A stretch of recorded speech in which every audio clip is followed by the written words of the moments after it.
Beginning our day, June 20th. Got another round of Longpas coming to visit us. They've got their visas.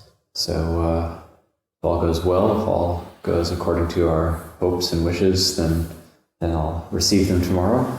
And we will have them here tomorrow evening. I think it's so good to have these visits from senior monks because it's always a good reminder of why we're here, why we're doing what we're doing.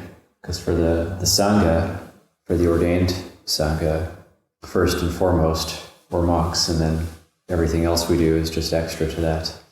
And so may we be defined as monks, as it says in the suttas, like recluses. You call yourselves recluses, but are you really recluses? Are you really monks?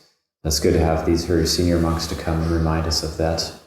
And they may have various projects. It's like Longpa Liam. He has various projects, built 17 Dhamma halls in different Wapapong branch monasteries, huge projects and shetties.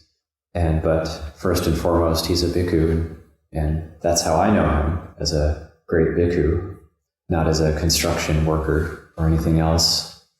So as just a bhikkhu, what's possible with bhikkhu ordination. One of the themes Luang Por Damrong likes to talk about, he brought this up in his talk that we listened to the other night. There's the Sangha. When the Sangha is talked about or chanted about, it's referring to the Arya Sangha. So that's not necessarily the ordained Sangha. The ordained Sangha is the Sammuti Sangha, which is the Sangha by convention. But then the Arya Sangha is the four pairs, the 8 types of noble beings that we talk about in the chanting. So those are people who have attained to states of peace and well-being and have different stages of letting go. And that can refer to lay people or monastics. It's not just the jurisdiction of the monastics. So the Dhamma, the heart is the heart, the mind is the mind, and the Dhamma is something that is applicable to everybody. And the monastic form is seen as just a convention, just a useful convention. That's another Pali term we can throw out there is upaya. That's an upaya, which is just a skillful means or a convention. And it's also good to recollect the Buddha in order to get a feeling for what we're doing here. So I was not planning on doing a tea time yesterday, but I had to come down for some business, and there was a few people around, so I was quite happy to be able to talk about India and Buddha Nusati.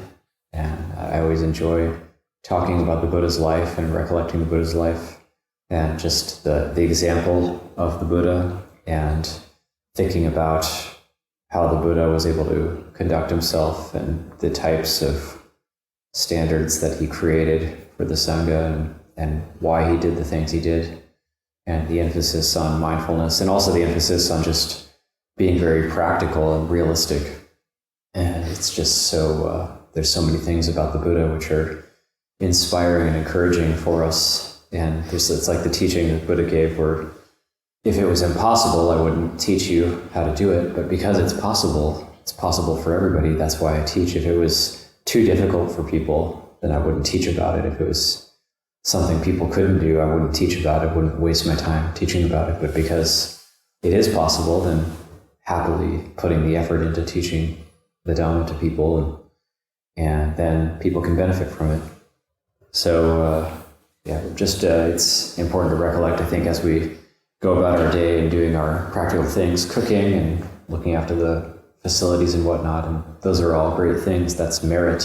That's merit, which is a foundation for our practice. But first and foremost, we're practitioners, and first and foremost, we want to protect our peace of mind, and that's actually our duty. All the other duties are secondary to that. So leave that for reflection this morning.